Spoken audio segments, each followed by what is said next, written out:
One TV Patrol. Mga best practice sa Asinso Usamis gustong awaton sa Tacurong City Council. Anong detalye ni Johnny Tommy?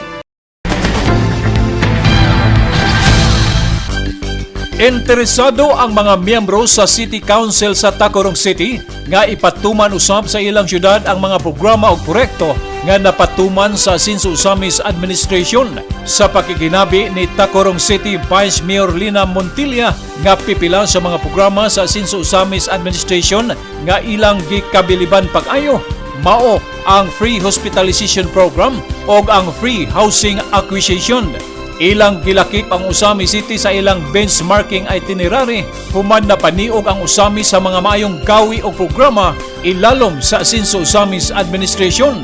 Gipasalamatan usab ni Vice Mayor Lina Montilla ang mainitong pag-welcome o pag-abi-abi sa mga sakop sa City Council sa Usamis nga gipanguluhan ni Vice Mayor Simplicia Bebenere o Majority Floor Leader Attorney Mars Tapayan. Gipasalamatan usab sa delegado ang pag-welcome ni Mayor Henry Indy Waminal Jr.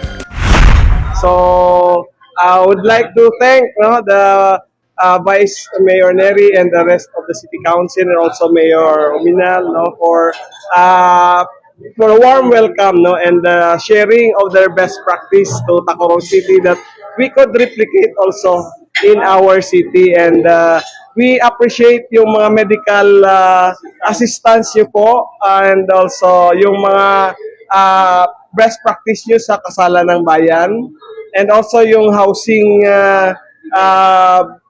program nyo po which give houses to the walang bahay dito sa Usamis City, and thank you so much for sharing your best practice to Tacurong City, and God bless po Usamis City.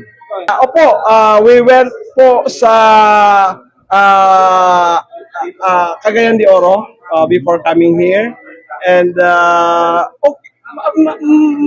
narinig naman din namin ang Usamis na you have also best practices here. That's why we included Usamis City in our itinerary, in our benchmarking. And we are glad that the Vice Mayor and the City Council are all very cooperative and helpful to the City Council also of Tacurong City, and also the warm welcome of Mayor Ominal, Henry Ominal.